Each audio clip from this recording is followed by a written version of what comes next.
প্রিয় দর্শক, ধর্মীয় ভাবগম্ভীর্যের মধ্য দিয়ে মালয়েশিয়ায় উদযাপিত হচ্ছে পবিত্র ঈদুল আজহা। দিনটির শুরুতেই মালয়েশিয়ায় থাকা প্রবাসীরা এবং ধর্মপ্রাণ মুসলমানরা ঈদুল আজহার নামাজ উদযাপন করেছেন। তবে বাংলাদেশে যেরকম যেখানে সেখানে বা বিভিন্ন গ্রামে যে ঈদগাহ হয় এবং ধর্মপ্রাণ মুসলমানরা যে ঈদগায় নামাজ আদায় করতে যান ঈদের, মালয়েশিয়াতে কিন্তু আসলে সে ধরনের ঈদগাহর কোনো আয়োজন থাকে না। প্রতিটি ধর্মপ্রাণ মুসলমান যারা ঈদের নামাজ আদায় করেন তারা কিন্তু মসজিদে গিয়েই আসলে ঈদের নামাজ আদায় করেন এবং আমরা দেখতে পাচ্ছি যে আজকের এই পবিত্র ঈদুল আজহা উদযাপন শেষে অর্থাৎ নামাজ শেষে প্রবাসী বাংলাদেশি যারা রয়েছেন তারা কিন্তু বিভিন্নজন সেলফি তোলায় ব্যস্ত ছিলেন। কেউ কেউ গ্রামে হয়তো পরিবারের সাথে ভিডিও কলে কথা বলছেন। তবে দূরপ্রবাসে পরিবার পরিজন ছেড়ে ঈদের সময়গুলোতে আসলে প্রবাসীদের মনে গহীনে আসলে অনেকটা কষ্ট লুকিয়ে থাকে। বিশেষ করে সোশ্যাল মিডিয়ার যুগে কষ্টটা আরও বেশি।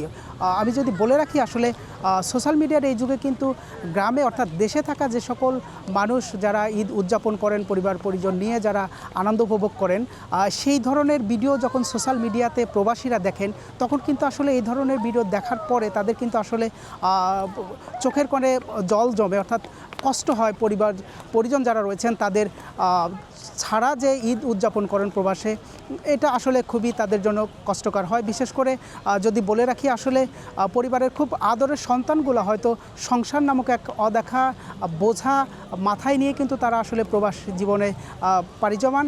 আর সেই থেকেই কিন্তু তারা যখন প্রবাসী হন আর পরিবার পরিজন থেকেই কিন্তু তখন থেকেই তারা দূরে থাকেন। সব মিলে আনন্দ এবং কষ্টের মধ্যেই কিন্তু সকালকার যে কার্যক্রম থাকে অর্থাৎ নামাজ শেষে তারা আসলে কিছুটা আনন্দ উপভোগ করেন। এরপরেই আসলে দ্বিতীয় যে ধাপ শুরু হয় পশু জবাই, অর্থাৎ মহান আল্লাহ পাকের সন্তুষ্টির জন্য যে ত্যাগের মহিমায় উদ্ভাসিত হয়ে মানুষ ধর্মপ্রাণ মুসলমান যারা রয়েছেন পশু জবাই করে থাকেন।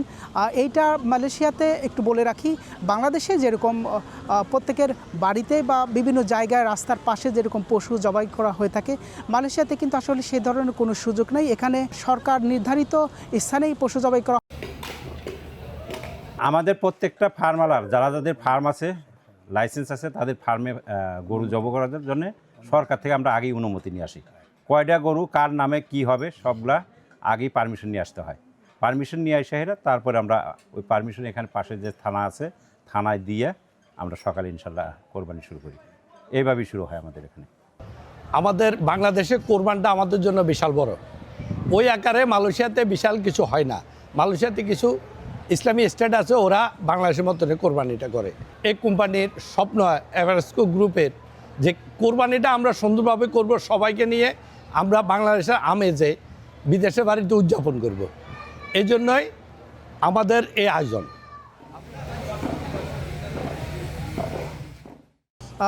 সাধারণত যারা আসলে কোরবানি দিয়ে থাকেন তারা কিন্তু তাদের পছন্দের গরু যখন গরু বা অন্য যে কোনো পশু তারা ক্রয় করে থাকেন সেটা কিন্তু আসলে খামারেই থাকে এবং সাধারণত খামার কর্তৃপক্ষই কিন্তু এই ঈদ পর্যন্ত সেটা লালন পালন করেন এবং খামারেই কিন্তু আসলে গরু জবাই করা হয় এবং সেখানেই কোরবানিদাতা যারা রয়েছেন তারা তাদের মাংস সংগ্রহ করেন এবং সেখানেও কিন্তু অনেকেই এখানকার যারা রয়েছেন অনেকের কিন্তু তারা আসলে মাংস তারা বিতরণ করেন।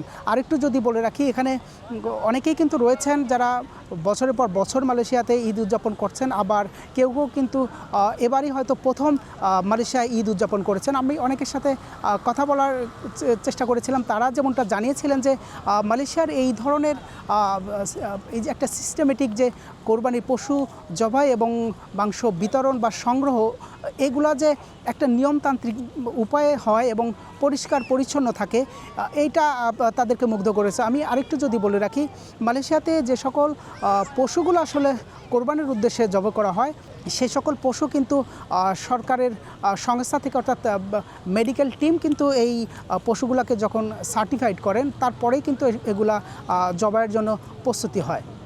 এখানে আসলে ওই ফিলিংটা অনেক মিস করছি। সব ফ্রেন্ডদের সাথে একসাথে মিলে ঈদের দিন দেখা করা, কুরবানি ঈদে গরু দেখা, একজন একজনের বাসায় যে আরেকজনের গরু দেখা, এটা অনেক মিস করছি। এটা এখানে করা হচ্ছে না, এই জন্যই আমরা এই ফার্মটাতে এসেছি।